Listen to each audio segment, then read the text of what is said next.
اعوذ باللہ من الشیطان الرجیم بسم اللہ الرحمن الرحیم۔ ایک اور قرآن شریف میں جو لفظ نبی اور رسول جو استعمال ہوئے اس کی ایک باریکی کی طرف میں اور اشارہ کر دوں۔ بہت سے چیزیں ہیں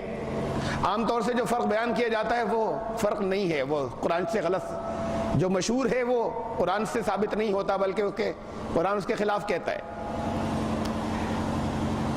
فرق نبی اور رسول میں۔ وہ اس وقت میں صرف ایک چیز کی طرف اشارہ کر رہا ہوں، وہ جو فرق ہے ان میں۔ لفظ نبی، حالانکہ نبی زیادہ تھے، ان میں سے کچھ رسول ہوئے، تو ایک طریقے سے یہ ایک فضیلت کے اعتبار سے ایک اونچا درجہ ہو گیا، لیکن جہاں تک لفظ کے استعمال کا تعلق ہے، نبی قرآن نے صرف ان کے لیے استعمال کیا ہے ان انسانوں کے لیے جن کے اوپر اللہ نے اپنی وحی بھیجی، نبی صرف ان کے لیے استعمال کیا ہے، کسی جن کے لیے استعمال نہیں ہوا، کسی فرشتے کے لیے استعمال نہیں ہوا، کسی ایسے شخص کے لیے استعمال نہیں ہوا جس پر اللہ کی طرف سے وحی نہ آئی ہو۔ لفظ رسول استعمال ہوا ہے، فرشتوں کے لیے بھی استعمال ہوا، لفظ رسول جنات کے لیے بھی استعمال ہوا، کیا جنوں میں جن رسول آئے،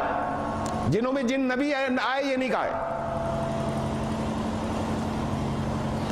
یا معاشر الجن والانس الم یاتکم رسل من انفسکم،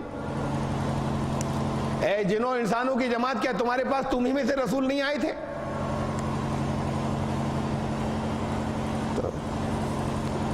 جنوں کے لیے جنوں میں جن کو بھیجا گیا ان کے لیے لفظ رسول استعمال ہوا، نبی نہیں آیا وہاں۔ اور ایسے لوگوں کے لیے بھی استعمال ہوا جن پر اللہ کی طرف سے وحی آنا تو الگ بات، وہ ایمان والے بھی نہیں تھے۔ حضرت یوسف علیہ السلام قید خانے میں ہیں، عزیز مصر کے سامنے ان کی خوبیوں کا بیان ہوا کہ یہ آپ کی مشکلات کو یہ حل کر سکتے ہیں۔ انہوں نے اپنا ایک نمائندہ بھیجا، ریپریزنٹیٹیو عزیز مصر نے یا شاہ مصر نے حضرت یوسف علیہ السلام کے پاس قید خانے میں۔ قرآن نے اسے شاہ مصر کا رسول کہا ہے، شاہ مصر نے اپنے رسول کو بھیجا حضرت یوسف کے پاس، یعنی ان کا نمائندہ، ان کا بھیجا ہوا۔ لفظی معنوں میں ہے لفظ رسول، لفظی معنوں میں لفظ نبی استعمال نہیں ہوا کہ اس نے اپنا نبی بنا کر بھیجا۔ تو یہ ایک الگ بہت سے جو فرق ہیں انہوں نے کی ایک باریکی تھی کہ لفظ رسول استعمال ہوا ان کے لیے بھی، غیر مسلم نمائندوں کے لیے۔ غیر مسلم نے، شاہ نے اپنا غیر مسلم نمائندہ بھیجا تو وہ ان کا رسول تھا۔ حضرت معاذ بن جبل کے لیے، میں دوبارہ اس بات کو عرض کر رہا ہوں، حضرت معاذ بن جبل کے لیے اپنے رسول کے لفظ استعمال کیے کہ میرے رسول ہیں، ان کے بھیجے ہوئے،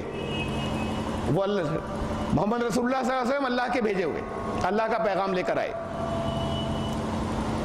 اور پھر اپنے آخری حج میں اس خطبے میں جو وصیت کی حیثیت رکھتا ہے، یہ اعلان فرما دیا کہ اب جو یہاں پر موجود ہیں وہ اس کو آگے ڈیلیور کر دیں،